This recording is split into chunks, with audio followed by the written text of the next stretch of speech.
இன்றைக்கி லஞ்ச் பாக்ஸ்க்கு வந்து தக்காளி சாதமும் தயிர் பச்சடியும் தான் செய்ய போகிறேன். இது ஸ்கூல் டேஸில் காலேஜ் டேஸ்லலாம் அம்மா இந்த தக்காளி சாதம் செஞ்சு கொடுத்தாங்கன்னா எனக்கு ரொம்ப பிடிக்குங்க. அவ்வளோ வாசனையாக இருக்கும். என் ஃப்ரெண்ட்ஸ்லாம் வந்து பிரேக் டைம்லேயே வந்து இந்த தக்காளி சாதத்தை எடுத்து காலி பண்ணிவிடுவாங்க. அப்புறம் அவங்க லஞ்ச் பாக்ஸ் ஷேர் பண்ணி தான் சாப்பிடுவோம். இதே மாதிரி யாராவது ஒன்று ஸ்பெஷலாக எடுத்துகிட்டு வந்தாங்கன்னா பிரேக் டைமில் எல்லாம் காலி பண்ணி முடிச்சிடுவோம். நீங்களாம் என்ன பண்ணுவீங்க காலேஜில்ன்னு சொல்லிட்டு கமெண்ட் பண்ணுங்கள். காலையில் வந்து கேழ்வரகு மாவு ரொட்டி தான் செஞ்சுருந்தேன் பசங்க டிஃபனுக்கே. ஏன்னா வந்து மாவு இல்லைன்னா கை உடஞ்ச மாதிரி தான் இல்லைங்களா. மாவு இப்போ தான் காலைல எந்திரிச்ச உடனே ஊற வச்சுட்டேன்.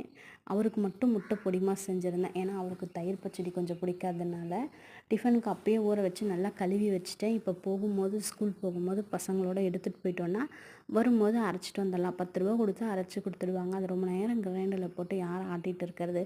அதுக்குன்னு தனியாக போக முடியாது இல்லைங்களா. போகும்போது இந்த மாதிரி நான் என் வேலையை எல்லாமே முடிச்சுப்பேன். ஏன்னா பெட்ரோல் மிச்சம் ஆகுது இல்லைங்களா. கொஞ்சம் எக்ஸஸாக உளுந்து ஆட் பண்ணிப்பேன் மிஷினில் அரைக்கும் போது.